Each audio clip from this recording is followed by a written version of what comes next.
Welcome to 7 news Telugu. Krishna జిల్లా ఆంధ్రప్రదేశ్లో సాగునీటి వ్యవస్థను కూటమి ప్రభుత్వం పూర్తిగా ప్రక్షాళన చేస్తుందని, ఆ దిశగా రైతులకు మేలు చేకూర్చే సాగునీటి సంఘాలను ప్రవేశపెట్టామని గుడివాడ ఎమ్మెల్యేలు వెనుగండ్ల రాము, పెడన ఎమ్మెల్యే కాగిత కృష్ణప్రసాద్ అన్నారు. గత ప్రభుత్వం మాదిరి కాకుండా రైతులు ప్రయోజనాలే తమకు ముఖ్యమని ఎమ్మెల్యేలు స్పష్టం చేశారు. గుడ్లవల్లేరు ఇరిగేషన్ బంగ్లాలో కౌతవరం డివిజన్, కౌతవరం సెక్షన్ల పరిధిలో డీసీ చైర్మన్లు, నీటి సంఘాల అధ్యక్షులు అధికారులతో సమీక్ష సమావేశంలో పాల్గొన్నారు. డీసీ చైర్మన్లు, నీటి సంఘాల అధ్యక్షులు ఇరిగేషన్ కాలువలపై జంగిల్ క్లియరెన్స్, డీసీల్ ఇతర సమస్యలను ఎమ్మెల్యేలు అధికారుల దృష్టికి తీసుకువచ్చారు. గత ప్రభుత్వం మాదిరి కాకుండా రైతాంగ ప్రయోజనాలే తమకు ముఖ్యమని చెప్పారు. ఈ సమావేశంలో జిల్లా milk director Arja Venkata Nagesh, irrigation EE K Babu, Machilipatnam DE Kiran Babu, drainage DE Kumar, Kautavaram DE Srinu, ఏఈలు నిర్మలరాం, తులసి, నాగేశ్వరరావు, గుడివాడ పెడన రైతు సంఘాల నాయకులు తదితరులు పాల్గొన్నారు. మీరందరూ కలిపి గట్టిగా ఈసారి వ్యవస్థను స్ట్రాంగ్గా చేసుకుంటాం. ఈ జూలైలోపు కాలువల కోరికలే కాదు, కాలువల డీసీల్టింగే కాదు, జంగిల్ క్లియరెన్స్లతో సహా చేసుకుని లాకులు కావాల్సి వచ్చేటట్లా కట్టుకుని మనం పూర్తిగా ప్రతి ఎకరాకి నీరు చేరేట్టుగా ప్రయత్నం చేయాలి. మీకు మా సహకారం పూర్తిగా ఉంటుంది. దీంట్లో మేమిద్దరం ఎప్పుడు ఎక్కడికైనా కానీ అవైలబుల్గా ఉంటాం. మీకు ఏ కష్టం వచ్చినా కానీ మీతో పాటు మేము కూడా ప్రయాణం చేస్తాం అన్నమాట. ఈ వ్యవస్థ మాత్రం పూర్తిగా మారాలి, మార్చే విధంగా మీరే పనిచేయాలి. మ్యాక్సిమం ఇప్పుడు వచ్చే కూడా గవర్నమెంట్ కూడా చాలా వరకు నీటి సంఘాలకే పనులు చేసుకోమని ఇచ్చే అవకాశం ఉంది. సో అలాంటప్పుడు మీరు ఇంకా స్ట్రాంగ్గా కూర్చుని మీకు మీరే మీ అవసరమే కాబట్టి తప్పకుండా ప్రతి ఒక్కరూ ఇన్వాల్వ్ చేసి పని పూర్తిగా అయిపోయేటట్టుగా చేయాల్సిందిగా కోరుతున్నాను. ఇలాగే అందరం కలిపి, ఎందుకంటే కాలువ అనేది అన్ని నియోజకవర్గాల నుంచి వస్తుంది. ఎన్నో మనకి సోమర్ ఉంది, గుడివాడ ఉంది, అలాగే ఇటు పక్క వస్తే పెడన ఉంది. అన్ని కలిపి ఎక్కువగా నడుస్తుంది కాబట్టి సో మేము ముగ్గురు ఎమ్మెల్యేలు కూడా సింక్లోనే ఉన్నాం. మేము ముగ్గురు మంచి ఫ్రెండ్స్గానే ఉన్నాం. మాకు ఎలాంటి ఇబ్బందులు లేవు. సో మీరు ఎవరు ఎక్కడైనా కానీ ఏ ప్రాబ్లం వచ్చినా కానీ మా ముగ్గురులో ఎవరి దగ్గర తీసుకొచ్చినా కానీ సాల్వ్ చేయడానికి మేము రెడీగానే ఉంటాం. దయచేసి ఈసారి తేడా చూపిద్దాం. గత 5 ఏళ్ళకి మన ప్రభుత్వానికి ఏంటి డిఫరెన్స్ అనేది చూపిద్దాం. తప్పకుండా అందరం కలిసి పనిచేస్తున్నాం అని చెప్పి తెలియజేస్తున్నాం. వెనుగండ్ల రాము గారికి, అలాగే వేదిక మీద ఉన్నటువంటి రెండు నియోజకవర్గ జనసేన పార్టీ ఇన్ఛార్జ్ సురేష్ గారికి, కమల్ జడ్పీటీసీ సభ్యులు నాగేష్ గారికి, ఈఈ గారికి, అలాగే కొత్తగా నియమితులైన డీసీ చంద్రం గారికి, పెండ మండల పార్టీ తెలుగుదేశం పార్టీ అధ్యక్షులు ప్రసాద్ గారికి, బంటిబిల్ డీసీ కాశీ గారికి, ప్రసాద్ గారికి, అలాగే వేదికను అలంకరించినటువంటి ఇతర పెద్దలకు, ఈ కార్యక్రమానికి ఇచ్చేసినటువంటి నూతనంగా ఎన్నికైనటువంటి డీసీ చైర్మన్లకు, అలాగే నీటి సంఘం అధ్యక్షులకి, కూటమి నాయకులందరికీ, అధికారులందరికీ కూడా పేరు పేరున నాయక హృదయపూర్వక నమస్కారాలు తెలియజేసుకుంటూ, మరి మనం కొత్తగా ఎవరైతే మరి నూతనంగా ఎన్నికైనటువంటి డీసీ చైర్మన్లకి, అలాగే నీటి సంఘం అధ్యక్షులకి, మెంబర్లందరికీ కూడా పేరు పేరున నా యొక్క హృదయపూర్వక శుభాకాంక్షలు తెలియజేసుకుంటూ, వారందరూ కూడా వారి యొక్క బాధ్యతలను సక్రమంగా నిర్వర్తించినప్పుడే మనం రైతులందరికీ కూడా న్యాయం చేసినట్లు లెక్క. మరీ ముఖ్యంగా మన పెడన నియోజకవర్గం తీసుకుంటే శివారు ప్రాంతం ఎంత నీరు పుష్కలంగా ఉన్నా కానీ మరి టైలెండ్లో ఉన్నటువంటి గ్రామాల్లో చాలా ఇబ్బందులు గురవుతూ ఉన్నాం. వారందరూ కూడా తప్పకుండా మీ యొక్క బాధ్యతల్ని, అక్కడ ఉన్నటువంటి సమస్యలన్నింటినీ కూడా తెలుసుకుని వాటన్నింటినీ కూడా తప్పకుండా అధికారుల దృష్టికి తీసుకొచ్చి ఆ సమస్యలన్నింటినీ కూడా పరిష్కరించాలని చెప్పి మేమని కూడా కోరుకుంటూ, మరి ఈ రోజున పెడన నియోజకవర్గంలో ఏదైతే మరి సమస్యలు ఉన్నాయో ఆ సమస్యలన్నింటినీ కూడా తెలుసుకోవాలని చెప్పేసి గతం నుంచి కూడా మనం అధికారంలో రాకముందు, అంటే గత 5 సంవత్సరాలు ఏ విధంగా ఉందో మనం చూసాం. ఎక్కడా కూడా కాలువల్ని సరిగ్గా పూడికి తీగిపోవటం, డ్రైన్లు కూడా పట్టించుకోకపోవటం వల్ల వర్షం వస్తేనేమో పొలాలన్నీ కూడా మునిగిపోవటం, నీళ్లు సక్రమంగా వదిలినా కానీ శివారు ప్రాంతాలకు నీళ్లు అందించలేటువంటి పరిస్థితి. సో దానివల్ల అదే ప్రభావం ఈ రోజున మన అధికారంలో వచ్చిన తర్వాత కూడా కొంత ఇబ్బందులు కలుగుతూ ఉన్నాయి. కోర్స్ అధికారులందరూ కూడా వాళ్ళ ప్రయత్నం చేసి ఎట్టి పరిస్థితుల్లో మొన్న ఇబ్బందులు లేకుండా నీళ్లు అందించడం జరిగింది. టెయిల్ ఎండ్లో చాలా కష్టపడవలసినటువంటి పరిస్థితి.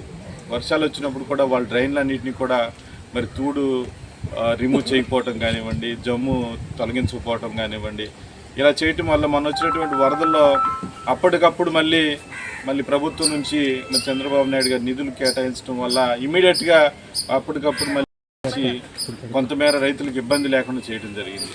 కొంత దెబ్బతిన్న రైతులందరికీ కూడా మరి సహాయం కూడా వెంటనే మరి చంద్రబాబు నాయుడు గారు వారందరికీ కూడా అందించడం కూడా చూసాం. ఇది మన ప్రభుత్వం ఎప్పుడూ కూడా రైతుల శ్రేయస్సు కోసం పనిచేసేటువంటి ప్రభుత్వం.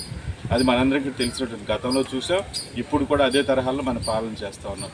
అయితే ఉదయం నుంచి మేము చూసినటువంటి కొన్ని కెనాల్స్ ఏవైతే ఉన్నాయో వాటన్నిటినీ కూడా ముఖ్యంగా పుల్లపాడుకి సంబంధించినటువంటి ఇరిగేషన్ కెనాల్ ఏదైతే ఉందో అక్కడ దేవరపల్లి, పుల్లపాడు, చోడవరంకి సంబంధించిన గ్రామాల్లో ఉన్నటువంటి రైతులు ఎప్పుడు ఇబ్బంది పడుతూ ఉన్నారు. మొన్న కూడా వర్షం కనుక రాకున్నట్లయితే అక్కడ ఉన్నటువంటి పొలాలు ఎండిపోయాయి, క్రాక్స్ వచ్చేసినాయి అన్నమాట. నీళ్లు వదులుతారు కానీ చివరికి రానటువంటి పరిస్థితి, ఎందుకనే అర్థం అనేటువంటి పరిస్థితి.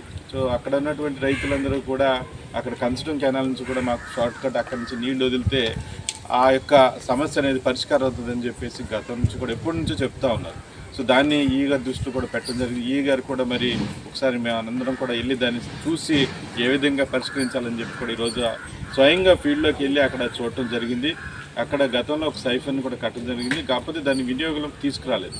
సో అక్కడంతా కూడా రైతులతో డిస్కస్ చేసి దానికి ఒక సొల్యూషన్ కూడా తీసుకురావడం ప్రస్తుతానికి టెంపరీగా చేసిన భవిష్యత్తు దానికి పూర్తి స్థాయిలో రైతులకు ఇబ్బంది లేకుండా చేసేటువంటి ఒక పరిష్కారాన్ని కూడా తీసుకొస్తామని చెప్పి దాన్ని మరి ఈ గారితో కూడా డిస్కస్ చేసి దాన్ని కూడా త్వరలోనే పరిష్కరిస్తామని చెప్పి మీ అందరూ కూడా తెలియజేసుకుంటా ఉన్నాం. అలాగే మరి వడ్లమన్న డ్రైన్ కూడా మేము చూస్తూ వచ్చినటువంటి సందర్భంలో అక్కడంతా కూడా అసలు ఇసుక మేట వేసేస్తుంది, పైకి కనిపిస్తూ ఉందన్నట్టు మట్టి అంతా కూడా. దాన్ని కూడా మరి ఇసుకపర డ్రైన్ అంతా కూడా తవ్వాలి, అలాగే వడ్లమన్న డ్రైన్ తవ్వాలి. అలాగే మళ్ళీ ఇక్కడికి వచ్చేసరికి నడుపూరు కానివ్వండి, చెన్నూరు డ్రైన్ కూడా పుడిపోయింది. చెన్నూరు మీద డ్రైన్, ఎలకూరు డ్రైన్ శాంక్షన్ అయింది సార్, టెండర్ పిలవాలి. డ్రైన్స్ ఆల్రెడీ మన అధికారులు కూడా ప్రపోజల్ పంపించడం జరిగింది. వాటిని టెండర్ స్థాయిలో ఉన్నాయి కాబట్టి ఇంకొక చోట ఒక 2 ప్లేసుల్లో మరి లిఫ్ట్ కూడా అడగడం జరిగింది. దాన్ని కూడా ఈ గారు నెక్స్ట్ పంటకి క్రాప్కి ఇబ్బంది లేకుండా టెంపరీగా లిఫ్ట్ కూడా దాన్ని అన్నింటి కూడా ప్రపోజల్స్ పంపించమని ఈ గారు కూడా ఆదేశించడం జరిగింది. తర్వాత దాన్ని పెర్మనెంట్గా చేయడానికి అక్కడ ఏ విధంగా చేయాలనేది కూడా ప్రపోజల్స్ కానీ ఎస్టిమేషన్స్ కానీ వారు అధికారులందరినీ కూడా తయారు చేయమని ఆదేశించడం జరిగింది.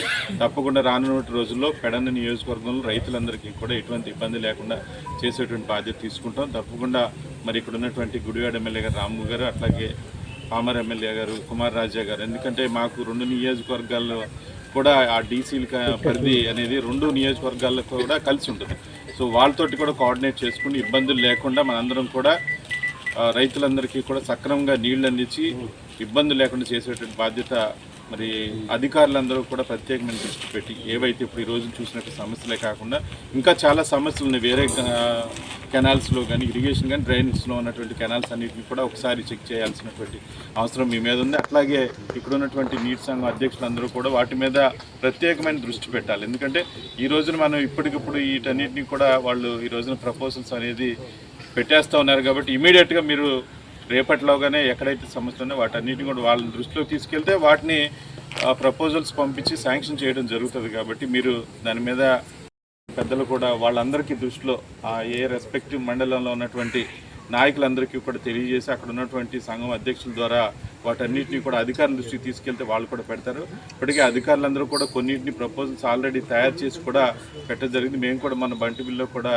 మరి పెడన అట్లాగే బంటుబిల్లి కృత్రిమ మండలాలకు సంబంధించినటువంటి అధికారులతోటి అక్కడ ఉన్నటువంటి నీటి సంఘం అధ్యక్షులను కూడా పిలిచి మాట్లాడుకుని కొన్ని ప్రపోజల్స్ ఇవ్వడం జరిగింది. ఇంకేమైనా మిస్ అయితే వాటన్నిటిని కూడా పంపించవలసిందిగా మీ అందరినీ కోరుకుంటూ మరి ఒక మంచి ప్రభుత్వాన్ని, కూటమి ప్రభుత్వాన్ని ఈ రోజున మనందరం కూడా మీ అందరి ఆశీస్సులతో ఎన్నుకోవడం జరిగింది. కాబట్టి ఈ రోజున అదే దిశగా మనందరం కూడా పాలన చేస్తా ఉన్నాం. రైతులందరికీ కూడా ముఖ్యంగా గతంలో ఎన్నడూ లేనంత విధంగా ఈరోజు ధాన్యం తోలినటువంటి వెంటనే మరి ఆ నెక్స్ట్ డేనే 48 అవర్స్లో ప్రతి రైతుకి కూడా డబ్బులు వారి అకౌంట్లో వేస్తూ ఉన్నామంటే అది మరి చంద్రబాబు నాయుడు గారి సేమ్ డే 24 గంటలు. కొంతమంది అయితే అక్కడ సబ్మిట్ చేసి సాయంత్రం ఇంటికి వెళ్ళేసరికి వాళ్ళకి మెసేజెస్ వచ్చేసి ఏమండి హమాలీ ఛార్జెస్ ట్రాన్స్పోర్ట్ ఛార్జెస్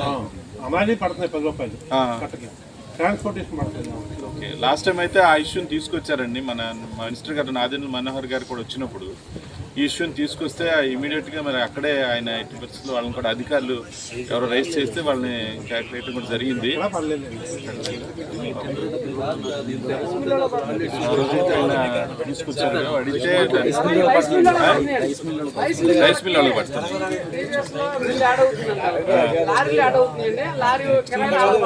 వాళ్ళకి పడుతుంది మనకి ఇష్యూ చేస్తాను డెఫినెట్గా. ఎందుకని ఆగింది ఒకసారి చెక్ చేస్తాను డెఫినెట్గా. వాటన్నిటిని పరిష్కారం చేసుకుందాం.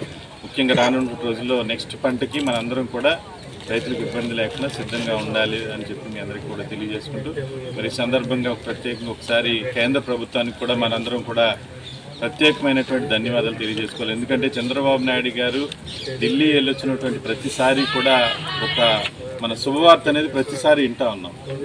అంటే పోలవరానికి నిధులు కేటాయించడం కానివ్వండి, లేకపోతే అమరావతికి నిధులు కేటాయించడం కానివ్వండి, ఇలా అనేక రకాలైనటువంటి ఆర్థిక ప్యాకేజీల్ని మన రాష్ట్రాన్ని ప్రకటించి మరి ఆర్థిక ఇబ్బందులు ఉన్నటువంటి మన రాష్ట్రాన్ని గత 5 సంవత్సరాల పాలన విధ్వంసంతో కూడినటువంటి పాలన మనందరం కూడా చూసాం. కానీ ఈ రోజున చంద్రబాబు నాయుడు గారు మరి కూటమి ప్రభుత్వంతో కలిసి ముందుకెళ్తూ ఈ రాష్ట్రాన్ని అభివృద్ధి బాటలో తీసుకెళ్తా ఉన్నారు. మరి కేంద్ర ప్రభుత్వం కూడా మొన్న మరి విశాఖపట్నం స్టీల్ ప్లాంట్ గురించి కూడా మనందరికీ తెలిసినటువంటి విషయం. ఎంతోమంది త్యాగాల ఫలితం ఈ రోజున ఆ రోజున స్టీల్ ప్లాంట్ కట్టడం జరిగింది. దానికి సంబంధించి మరి ఆర్థిక సంక్షోభంలో ఉన్నటువంటి ఆ స్టీల్ ప్లాంట్ని గట్టెక్కించాలని చెప్పేసి మరి చంద్రబాబు నాయుడు గారు కేంద్ర ప్రభుత్వంతో మాట్లాడటం వలన ఈ రోజున కేంద్ర ప్రభుత్వం నరేంద్ర మోడీ గారు 11,440 కోట్ల రూపాయలు మరి స్టీల్ ప్లాంట్కి కేటాయించడం మనందరం కూడా చూసాం. గతంలో ఎన్నడూ లేనంత విధంగా ఈ రోజున ఆర్థిక ప్యాకేజీ అందించి స్టీల్ ప్లాంట్ని ఆదుకోవడం జరుగుతోంది. అందుకు మనం కేంద్ర ప్రభుత్వం నరేంద్ర మోడీ గారికి ప్రత్యేకమైనటువంటి ధన్యవాదాలు తెలియజేయాలని చెప్పి మీ అందరికీ తెలియజేసుకుంటా ఉన్నాను. అదేవిధంగా ఏదో చంద్రబాబు నాయుడు గారు ఈరోజు దానికోసం కాపాడటం కాదు, గతంలో కూడా 1998లో కూడా ఇదే ఆర్థిక ఇబ్బందులు వచ్చి నష్టాలు కూలిపోతూ ఉంటే ఆ రోజున కూడా వాజ్పేయి గారి యొక్క ప్రభుత్వం ఉన్నప్పుడు మరి బీజేపీ ప్రభుత్వం వాజ్పేయి గారితో మాట్లాడి అప్పుడు కూడా 1,650 కోట్ల రూపాయలు ప్యాకేజీని తీసుకొచ్చి ఆ రోజున కూడా మరి ఆ స్టీల్ ప్లాంట్ని ఆదుకోవడం జరిగింది. అప్పుడైనా ఇప్పుడైనా ఎప్పుడైనా కానీ మరి స్టీల్ ప్లాంట్ కోసం దాని యొక్క అభివృద్ధి కోసం పాటుపడింది నారా చంద్రబాబు నాయుడు గారు, మా గౌరవనీయులు మన ముఖ్యమంత్రి గారని చెప్పి ఈ సందర్భంగా తెలియజేస్తా ఉన్నాను. తప్పకుండా తెలుగుదేశం, జనసేన, బీజేపీ కలిసి ఈ రోజున ఒక మంచి కూటమి ప్రభుత్వంలో ముందుకెళ్తా ఉన్నాం. మరి పవన్ కళ్యాణ్ గారు ఎన్ఆర్జీఎస్ నిధుల ద్వారా ఈ రోజున వచ్చినటువంటి 6 నెలల్లోపే ప్రతి గ్రామంలో కూడా గతంలో ఎన్నడూ లేనంత విధంగా ఈ రోజున సీసీ రోడ్లు వేసుకుంటా ఉన్నామని చెప్పి ఈ సందర్భంగా మీ అందరికీ కూడా తెలియజేసుకుంటూ తప్పకుండా మనం ఏదైతే హామీలు ఇచ్చామో వాటన్నిటికి కూడా ఒక్కొక్కటిగా నెరవేర్చుకుంటూ ముందుకెళ్దామని చెప్పేసి మనందరం కూడా మరి ఈ వైసీపీ ప్రభుత్వం గతంలో ఏవైతే ఫేక్ ప్రచారాలు చేసినాయో మళ్ళీ అదే తరహాలో ఈరోజు చేయడానికి ప్రయత్నిస్తూ ఉంది. ప్రజలు ఎక్కడో కూడా నమ్మేటువంటి పరిస్థితుల్లో లేరు. మనం చేసేటువంటి అభివృద్ధి సంక్షేమ కార్యక్రమాలు ఏవైతే ఉన్నాయో ప్రతి ఒక్క కార్యక్రమాన్ని కూడా నిరంతరం మనం ప్రజల్లో తెలియజేయాలని చెప్పి మీ ద్వారా ప్రజలందరికీ కూడా తెలియజేయాలని చెప్పేసి కోరుకుంటూ నాకు ఈ అవకాశం కల్పించినటువంటి ప్రతి ఒక్కరికి కూడా పేరు పేరున ధన్యవాదాలు తెలియజేస్తున్నాను.